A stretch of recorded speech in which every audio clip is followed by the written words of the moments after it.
And there were other places that they were sent. But once the copy was sent to Antioch of Syria, what happened? They were requested to make other copies of those copies. Okay, now we're starting to see something happen here. We're starting to see a family tree of the copies. And actually linguistic scholars can categorize these texts into families. And they call this the Antiochian, the Syrian, and it later came to be known as another name. But these particular copies that were sent into Syria had many copies made. And we have many documents today that are the result of this family of copies. Now, how do you think that we know what family a document should be classified in?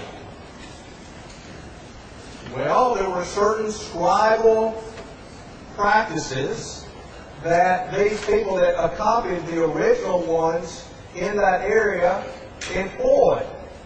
And those elements were incorporated generally, not uniformly, but generally, into the copies made of this copy. And so, through linguistic analysis, scholars are able to classify an individual document as belonging to this family of documents that were in the Syrian region. That it came to be known as the Byzantine text family. Well, what happened to the copies that were sent to the West? Now notice, copies were made, but not as many copies as of this text family. So copies were made, and practices and techniques and some errors or mistakes were propagated. And this text, called the Western text, became the basis for the Vulgate translation into Latin. And that becomes very, very important in the history of translation. Now let me pause here just a moment. The reason we're going through this is because later in history, this becomes a very important issue that our translators must face and must resolve. And it's important even to us today as we choose a version that is going to be based on these texts. So we'll talk more about that in just a moment. But what happened to Alexandria, Egypt? Well, fewer copies still. And there was one very important copy, the Sinaiticus, Codex Sinaiticus, that was discovered in the 19th century. And it is important because it is one of the oldest and most complete copies of the text that we have.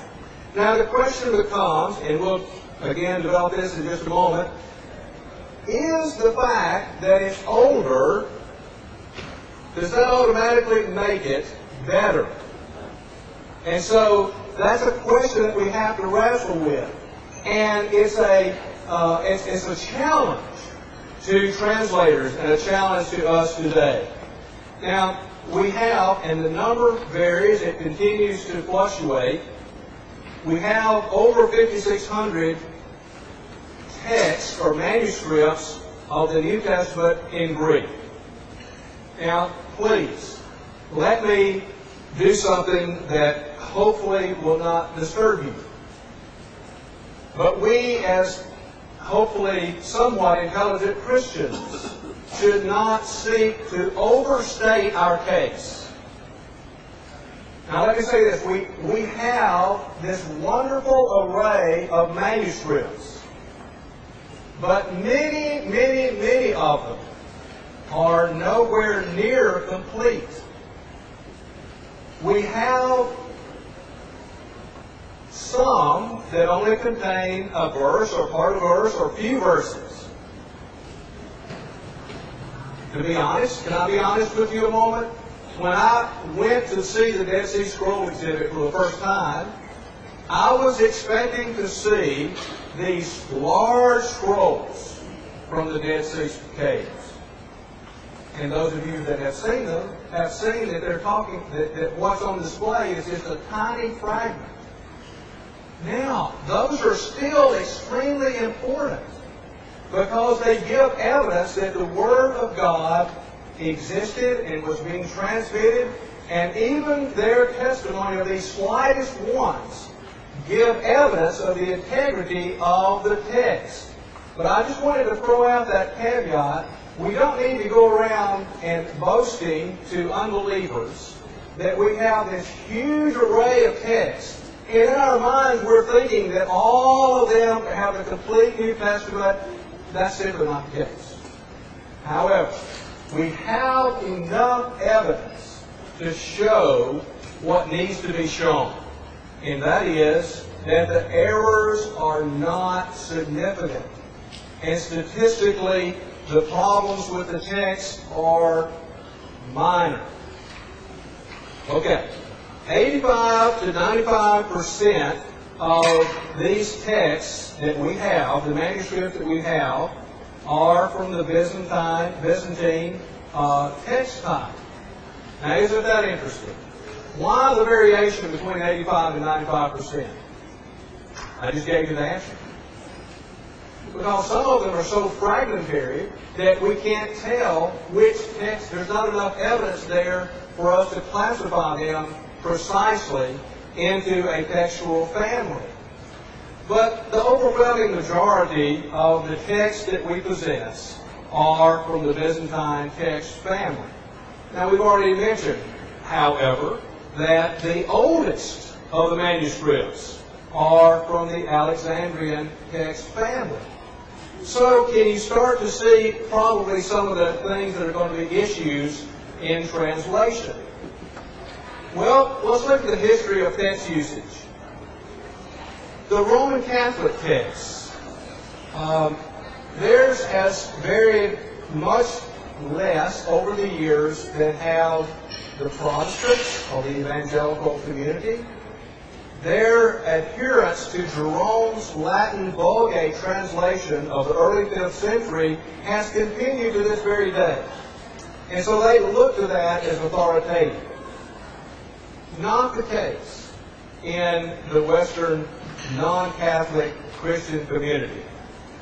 Wycliffe, oh, how I'm looking forward to hearing about John Wycliffe, in the 14th century also used the Vulgate primarily for his first English version. The first time that the Bible was translated into English was by Wycliffe. Well, Jerome had used the Western text family primarily to translate the Greek into Latin. Then Wycliffe has a burden from God to bring the translation of the text into English. But he relied primarily on the Latin translation of Jerome from the 400s AD, early 400s. Now we have some significant events for our New Testament text. One of those we've mentioned is the printing press, the invention of the printing press by Johann Gutenberg in the 1450s. I get in trouble sometimes by saying things that tend to burst bubbles. I'm feeling good company because I found that Brother George Ella does the same thing. We say that the Bible was the first book printed on the Gutenberg printing press. That is partially true. And let me modify that statement this way. It was the first substantial book that was printed on Gutenberg's printing press.